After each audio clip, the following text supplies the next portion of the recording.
Bonjour, c'est Il Pastore. Regardons ensemble quelques extraits de la tour de garde de février 2021. Et je remarque que je n'ai pas précisé assez bien les choses dans d'autres vidéos sur la tour de garde. C'est la tour de garde édition d'études, précisément, puisqu'il y a deux sortes de tours de garde, la normale entre guillemets, et l'édition d'études. Page 3. Donc là, il s'agit de dossiers surtout sur la question familiale. Page 3, tout en bas. L'idée qu'il est normal qu'un homme maltraite sa femme, et même qu'il soit violent et cruel avec elle, est parfois mise en avant dans des films, dans des pièces de théâtre et dans des magazines de bande dessinée. La culture populaire a donc sans doute contribué à répandre l'opinion qu'un homme a le droit de dominer sa femme. Pourquoi je prends cet extrait? D'abord, je précise, parce que peut-être je ne l'ai pas fait assez avant, qu'il y a bien des endroits que je n'évoque pas dans ces textes, parce que je trouve que, bibliquement, ça colle, pour le dire de manière assez simpliste.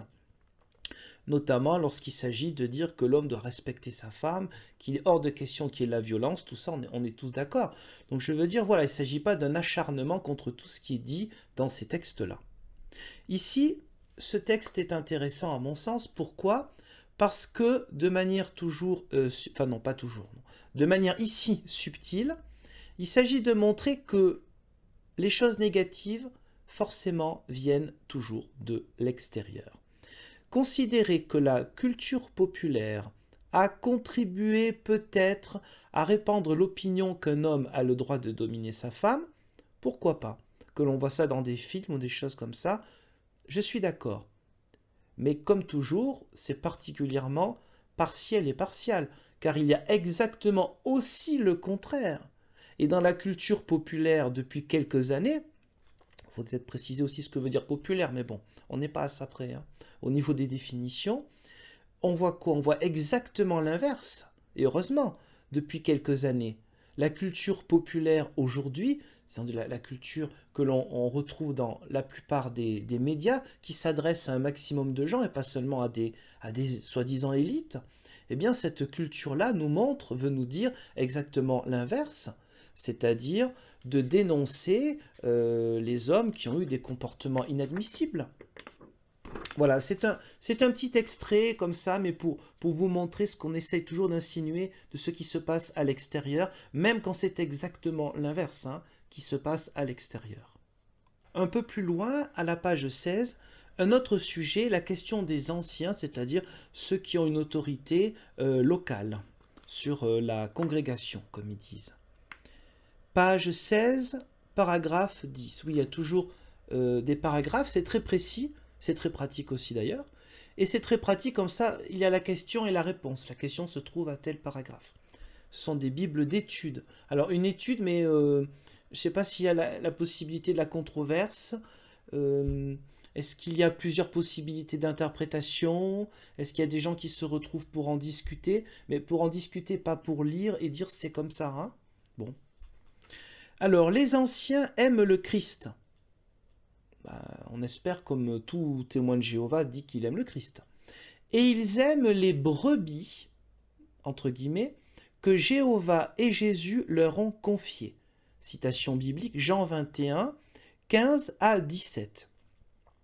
Alors, d'abord, donc le mot Jéhovah, pour la xème fois, ne se trouve pas dans le Nouveau Testament, puisque le tétragramme c'est en hébreu, qu'on le transcrive par Yahweh, Yahvé ou Jéhovah. Si Jéhovah, c'est comme ça qu'on faisait dans les Bibles du 19e siècle. Après, on a compris qu'il y avait une meilleure manière de transcrire ce nom divin. Mais bon, c'est pas grave. Donc l'hébreu n'est toujours pas dans le Nouveau Testament parce qu'il est en grec. Voilà. Il y a une différence entre la langue hébraïque et la langue grecque. L'hébreu, c'est l'hébreu, le grec, c'est le grec. Dans le Nouveau Testament, on peut parler de kurios. Ça, c'est un mot grec que l'on traduit généralement par le Seigneur. Voilà. Donc Jéhovah et Jésus leur ont confié. Alors là, c'est quand même assez comique parce qu'il s'agit d'une référence donc à l'apôtre Simon-Pierre à la fin de l'évangile selon Jean. Simon-Pierre qui est envoyé par Jésus, Jésus qui lui dit voilà, sois le gardien, sois le berger, le pasteur de mes brebis, qui a eu dans l'histoire du christianisme plusieurs interprétations différentes, car ça fait partie de ces textes qui sont considérés par l'Église catholique romaine comme la preuve que le Christ a confié à Saint Pierre un certain pouvoir, et ensuite la papauté, etc. Je vais très vite, mais il y a un peu de ça. Et pour les églises orthodoxes et protestantes, on ne va pas jusque-là, même s'il est évident que l'apôtre Pierre, parmi les apôtres et au début de l'Église, a une importance au niveau des institutions, qui ne sont pas encore clairement établies quand même. Il a une importance, mais il n'est pas le seul à avoir cette importance-là. Donc, les anciens aiment le Christ et ils aiment les brebis que Jéhovah et Jésus leur ont confiées. Comment cela est-il possible qu'ils aiment les brebis que Jéhovah et Jésus leur ont confiées alors qu'ils font partie eux-mêmes de ces brebis? On a là une séparation. Et cette séparation, c'est ce qu'on appelle depuis des siècles une séparation entre le clergé et le peuple. Donc il est intéressant que cette séparation se trouve dans une brochure d'un mouvement qui a de la haine pour tout ce qui n'est pas lui, mais en particulier pour l'Église catholique romaine. Bon, l'Église orthodoxe, c'est comme s'ils ne connaissaient pas, hein, mais l'Église catholique romaine, avec cette séparation clergé-peuple, qui est d'ailleurs bien moins présente et bien moins marquée depuis le Concile Vatican II, 1962-1965. Donc voilà, intéressant qu'ils ne fassent pas partie vraiment de ces brebis, si on prend ce texte-là. Ou alors ils sont les successeurs véritables, alors ce sont eux les anciens, les successeurs véritables de Simon-Pierre. Alors si ce sont les successeurs véritables, toujours pareil, il y a quand même un grand secret et ils se sont cachés donc pendant 18 siècles, hein, avant de revenir dans les années 1870. Toujours dans la tour de garde de février 2021, tour de garde l'étude, le livre d'études, à la page 18, un encadré à droite, le rôle du collège central. Les membres du collège central ne dominent pas sur la foi de leurs frères et sœurs. Très bien. Référence 2 Corinthiens 1, 24, c'est Paul qui s'adresse donc à l'église de Corinthe.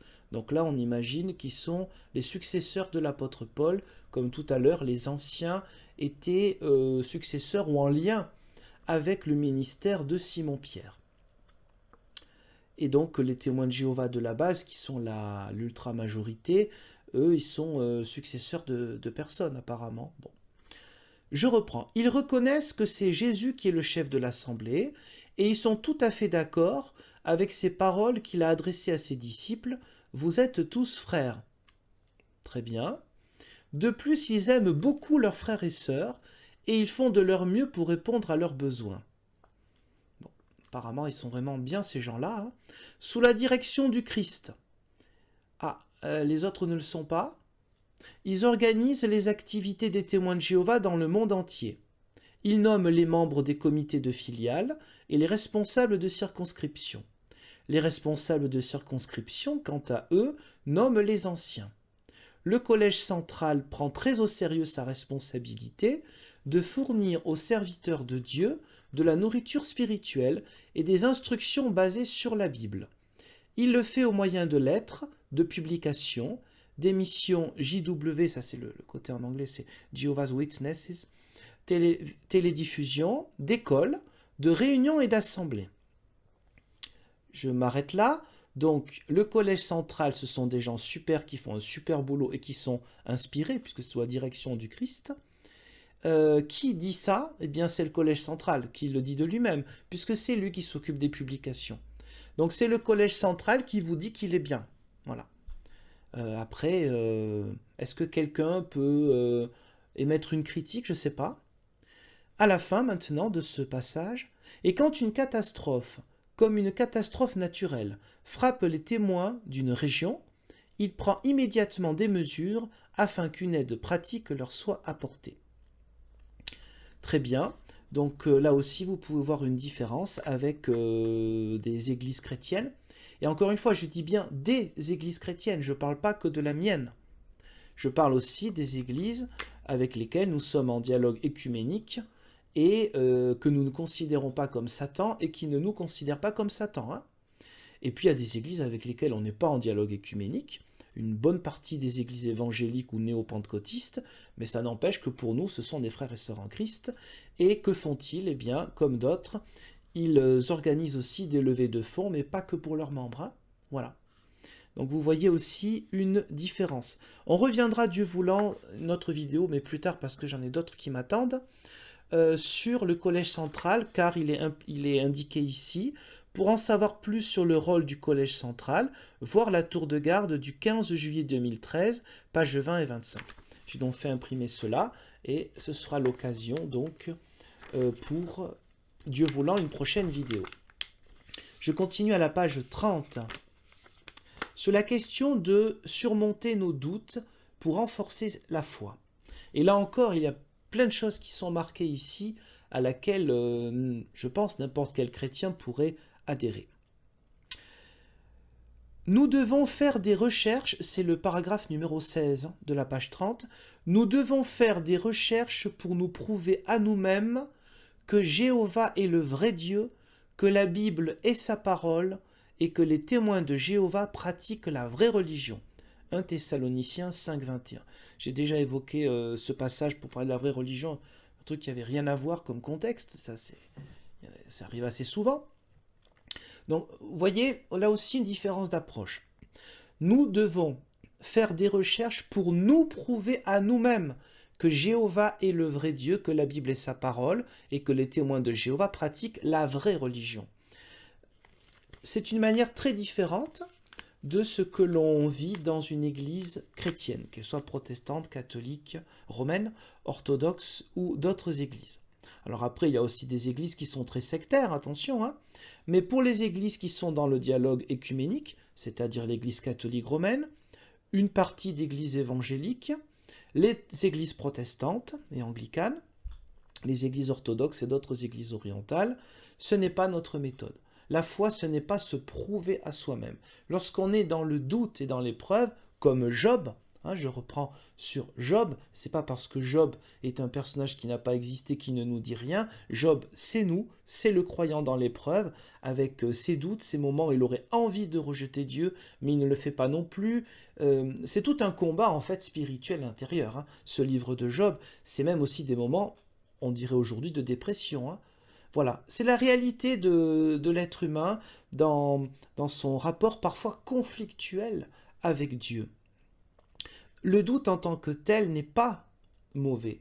Lorsque le doute s'installe dans le temps, c'est quelque chose non seulement de très désagréable, mais de dur.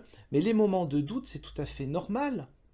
Tous les prophètes, tous les apôtres, et dans l'histoire du christianisme, la nuée de témoins comme on aime bien dire dans les églises protestantes, nous montrent que ceux qui nous ont précédés ont eu des moments de doute, que ce n'est pas en tant que tel gravissime, et que même ils ont pu relever la tête, être guidés, et avoir aussi plus de force spirituelle. Le doute aussi sur le plan intellectuel, il est important justement de se confronter à ceux qui n'ont pas nos idées. Quand on est enraciné dans la foi, et qui implique aussi ces moments de doute, quand on est enraciné dans la foi, on n'a pas peur du dialogue. Voilà. Si on est enraciné dans la foi chrétienne, quelle que soit la confession, on n'a pas peur de dialoguer avec ceux qui sont enracinés dans la foi musulmane, dans la foi juive, dans une philosophie ou une manière de vivre qui serait un peu plus encore en Orient, en Extrême-Orient, dans des formes diverses et variées de bouddhisme, dans la grande religion hindouiste, etc. Ce n'est pas parce qu'on dialogue que l'on trahit sa foi, au contraire, on est confronté, d'abord aussi à des ponts avec les autres, des ponts avec des religions différentes, et c'est beau de voir cela aussi quand même, de se réjouir de cela. Et puis lorsqu'il y a des différences, lorsqu'il y a des murs, ces murs ce sont entre nos visions des choses, ce ne sont pas des murs entre les personnes. Et le dialogue, c'est une manière aussi de rappeler pour la énième fois que l'on ne considère pas l'autre comme un membre d'une organisation de Satan. Voilà. Pour rappeler encore les différences de manière de faire entre ce mouvement-là et la plupart des églises chrétiennes.